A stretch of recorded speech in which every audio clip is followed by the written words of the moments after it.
Hey guys, welcome back. Okay, look, some of these games are absolute god-tier masterpieces that defined our childhood, and others are just a pile of corporate garbage. So I'm gonna try to break down every mainline game as quickly as possible. Anyways, let's go all the way back to 1994 with the OG Need for Speed. So back in the early 90s, arcade racers were basically just colored pixels moving really fast. But EA wanted to do something completely different, so they partnered up with Road and Track magazine to make an authentic quasi-simulation experience. Like, the whole point was to showcase these hyper-expensive, unattainable, exotic supercars. But I believe the biggest innovation here, the thing that would go on to define the entire franchise forever, was the cops. And the public reception was overwhelmingly positive because nobody had seen anything like this before. I mean, sure, the handling is clunky as hell and there's absolutely zero story, but as a foundational tech demo for what the series could be, it was a phenomenal starting point.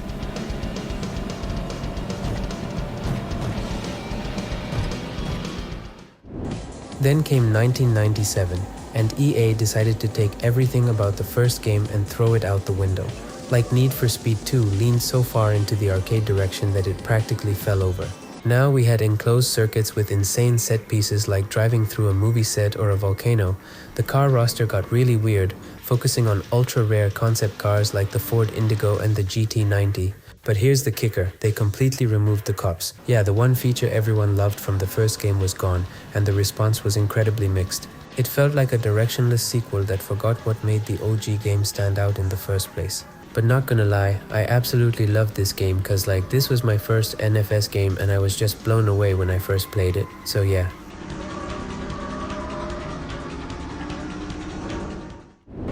Anyways, they clearly heard the complaints cause in 1998 they released Hot Pursuit. This game is arguably the first true masterpiece of the franchise. Like, the cops were back and they weren't just a nuisance anymore, they were a genuine threat. And not only this, but they also added this genius mechanic of letting you play as the cops, chasing down street racers. This game was such a massive step up from the previous one in every way possible, and everyone loved the return of high-stakes gameplay on some amazing looking tracks. And I believe Hot Pursuit solidified Need for Speed's true identity, and it was also a commercial and a critical success.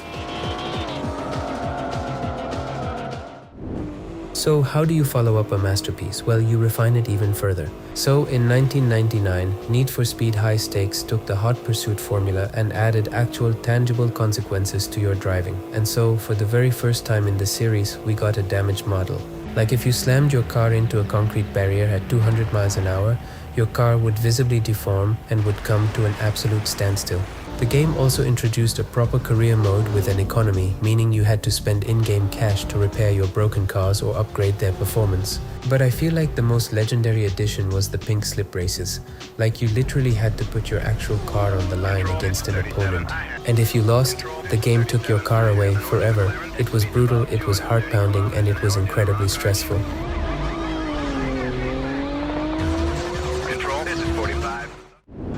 Okay, moving on. In 2000, we got the strangest, most specific game in the entire lineup, Porsche Unleashed. They literally made a whole game dedicated to a single manufacturer. So it had this evolution mode, where you bought and sold classic Porsches chronologically, and the factory driver mode, which was a series of insanely difficult, precision-based challenges. And at the time, its perception was very polarized. A lot of the casual fans were incredibly bored because there were no Lambos or Ferraris, and driving a classic Porsche 356 felt like driving a lawnmower. But as time has gone on, this game has achieved some legendary cult status. Okay, so this classic era officially ended in 2002 with Hot Pursuit 2, a game with a development cycle so weird it deserves its own video. Anyways, they split the development across two studios for different consoles. EA Seattle made the PC, Xbox, and GameCube versions, and Black Box made the PlayStation 2 version.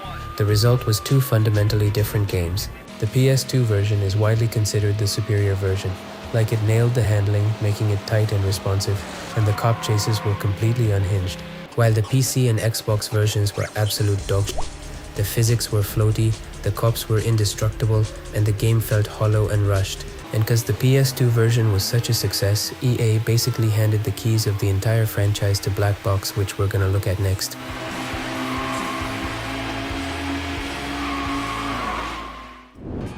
So by 2003, car culture was changing. The Fast and the Furious had hit theaters, and suddenly nobody cared about driving a stock McLaren through the Alps. People now wanted neon underglow on a Honda Civic and illegal street races, and Black Box delivered exactly that with Underground. Like, this game completely threw out exotic supercars and the police chases, and instead gave us tuner cars with some of the deepest visual customization at the time. Also, the handling was pretty arcadey and the sense of speed was genuinely amazing, but if we're being honest, the negatives are kinda obvious when you revisit it. Like, the campaign gets seriously repetitive since you're racing on the exact same city blocks over and over again, and the rubber band AI is some of the most infuriating bullshit ever coded into a game. But like, still, it changed the racing landscape forever. Okay, so this brings us to Underground 2, which came out the very next year in 2004, and it took everything great about the first game and put it into an open world city of Bayview. So now, instead of picking races from a menu, you actually had to drive around, find hidden customization shops, and challenge random AI racers on the highway. And the customization was expanded to an absurd degree, like you could add spinning rims, scissor doors, and giant subwoofers in the trunk. Oh, and for some reason, you could also race Escalades. But again, the open world was completely empty, and the driving between events felt like blatant padding to stretch out the runtime. Even worse, the game forced you to meet this visual star rating to progress the story. Like, this meant you had to slap the ugliest, tackiest parts onto your car just to appease the game's arbitrary racer rating system.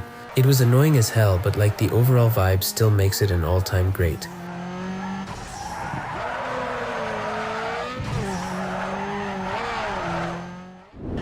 Okay, so this brings us to 2005, the absolute pinnacle, the holy grail, Need for Speed Most Wanted. So like, they smashed Underground and Hot Pursuit together in this daytime, piss-filtered autumn environment of Rockport City. And the premise was kinda simple. A douchebag named Razor steals your iconic M3, and then you gotta defeat 15 blacklist racers to get it back. And to challenge a blacklist racer, you didn't just have to win events, you had to rack up bounty by causing absolute mayhem with the police department. And like, the cop chases in this game were kinda legendary. They were aggressive, and even the radio chatter felt authentic. And to this day, it's pretty much considered the best in the entire franchise, at least for me. Like, the handling was a perfect balance of weight and drift, the map was diverse, and the progression was actually addictive.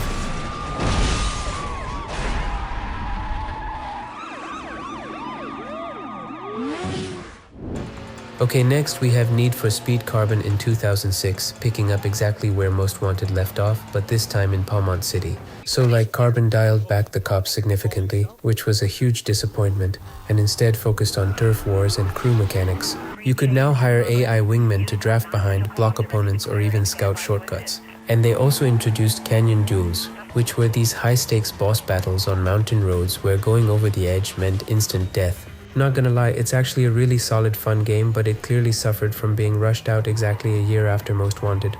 The campaign was pretty short, and the city felt significantly less alive than Rockport. Also, it was the end of an era, and you could feel the franchise fatigue starting to set in. Just listen to her, and I'll stick around and I'll help out, make sure she's not too hard on you. Okay, so by 2007, the street racing fad was kind of fading out, so EA decided to take the franchise to the track with ProStreet.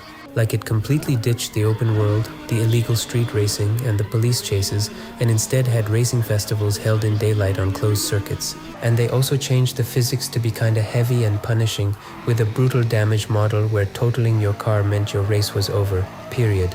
But here's the thing, looking back at it now, ProStreet is also a classic, at least for me it is. Like, the whole atmosphere, the sense of speed, some of the gameplay mechanics like warming up your tires or hitting perfect shifts was pretty cool. I feel like it was a deeply misunderstood game that was simply punished for simply having the Need for Speed name.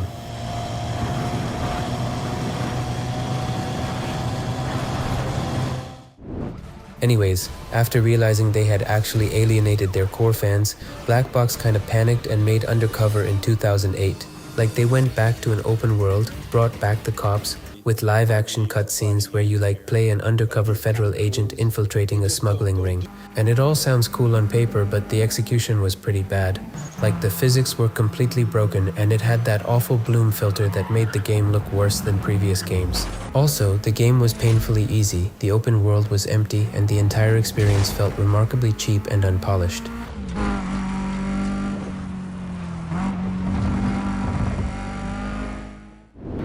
Okay, so in 2009, EA handed over development to Slightly Mad Studios to create Need for Speed Shift and eventually Shift 2 Unleashed in 2011. And these games went even further into the simulation than ProStreet, aiming directly at Gran Turismo and Forza. It actually had this pretty cool feature, the helmet cam. And it was really immersive, like your vision would blur at high speeds, the camera would shake over bumps, and crashing felt like getting punched in the face. Also, the audio design was phenomenal, like capturing the raw mechanical screams of GT3 cars really well. But the handling was kinda bad, so like the arcade fans ignored it cause it wasn't street racing, and the sim fans rejected it cause like the physics were flawed.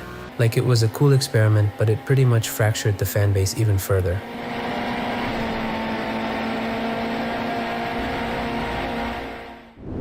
Okay, so between Shift 1 and 2, EA brought in Criterion Games, the maniacs behind Burnout, to make Need for Speed Hot Pursuit in 2010.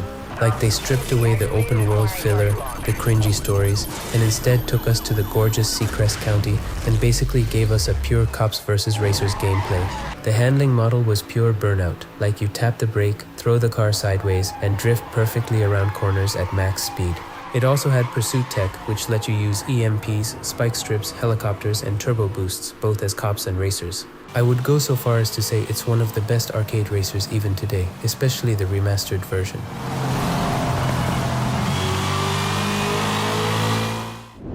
And this brings us to 2011, the last game made by Black Box, Need for Speed The Run. Powered by the Frostbite engine, the premise was actually kinda cool. A massive illegal cross-country sprint from San Francisco to New York. The environmental variety here was staggering, like from snowy avalanches in the Rockies to dusty desert highways in Nevada. But it also had on-foot quick-time events where you run from the mob or fight police dogs. And the reception was very polarizing, like the people who love it love the environments, the handling model, and the high-stakes tension of having limited rewinds to beat a section. But like the actual driving time in the campaign is pretty short, the rubber band AI is infuriating, and the out-of-car QTEs have absolutely no place in a racing game.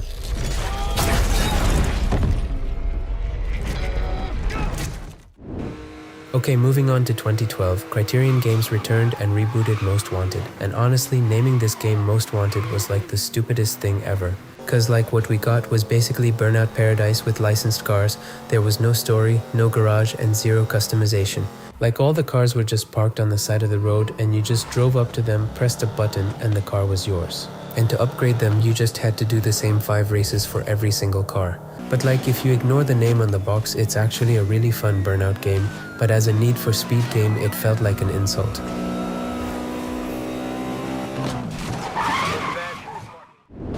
Anyways, in 2013, EA formed Ghost Games, and they released Need for Speed Rivals. So like, Rivals took the cops versus racers formula of Hot Pursuit and threw it into an online open world.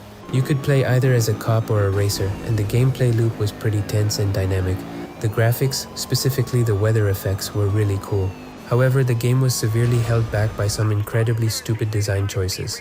Cause like the game was always online, you literally could not pause the game. And combine that with a 30 frames per second lock even on PC, and you had a game that was mechanically fun but structurally infuriating. Dispatch, I need help here. I'm losing the suspect, over. Okay, so they took a year off and came back in 2015 with a full reboot simply titled Need for Speed. They looked at what fans had been begging for and returned to underground street racing in Ventura Bay. They even brought back live-action cutscenes, and the visual customization was actually decent. Aesthetically, the game is simply a masterpiece. The rain-slicked streets look photorealistic to this day, but the cutscenes are so incredibly cringy, full of fist bumps and shameless Monster Energy product placement. Also, the handling model here is just okay at best. Add in the fact that it was always online and lacked a manual transmission at launch, and you had a beautiful game ruined by abysmal driving physics.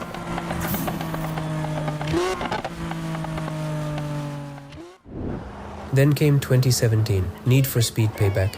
This is where I lost my goddamn mind. So like they tried to copy the Fast and Furious formula here. And now it had these distinct vehicle classes like off-road and drag, and it also introduced these cool derelict cars that you could find rusting in the desert that you could build up into supercars. But they absolutely destroyed the game with the most disgusting progression system I have ever seen. So the only way to upgrade your car was with these speed cards, which were literally loot boxes. So like to progress the story, you were forced to grind the same races over and over again, hoping you would get a card with a high enough number so your car wouldn't be hopelessly outmatched. The handling was slightly better than 2015, but the corporate greed and atrocious dialogue made Payback a miserable experience. So, Jess, how's she handling?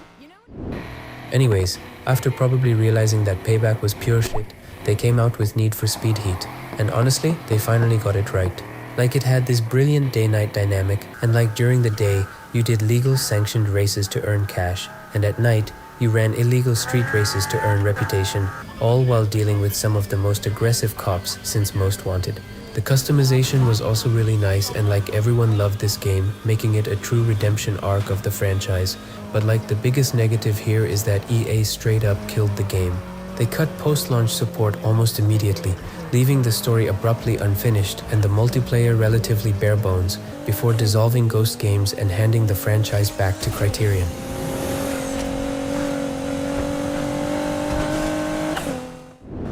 And finally, the most recent title, Need for Speed Unbound, which released back in 2022, so Criterion took a massive artistic risk here. Like they kept the cars and the city looking photorealistic, but they overlaid the entire game with some cel-shaded anime effects. And so the community reception to Unbound is basically a civil war. Mechanically, it's arguably the best driving game of the Frostbite era. Also, the economy here is brutal, but in the best way possible, like you have limited cash and the AI is actually difficult. But for me, the narrative is borderline unbearable. Like the characters speak in this hyper-exaggerated TikTok-style Gen Z slang that sounds like it was written by a 50-year-old executive who has no clue about anything. But ultimately, Need for Speed is a franchise of incredible highs and humiliating lows. Like it has survived identity crisis, greedy monetization schemes, and wildly inconsistent gameplay mechanics. Anyways, thanks for watching guys, and I'll see you in the next one.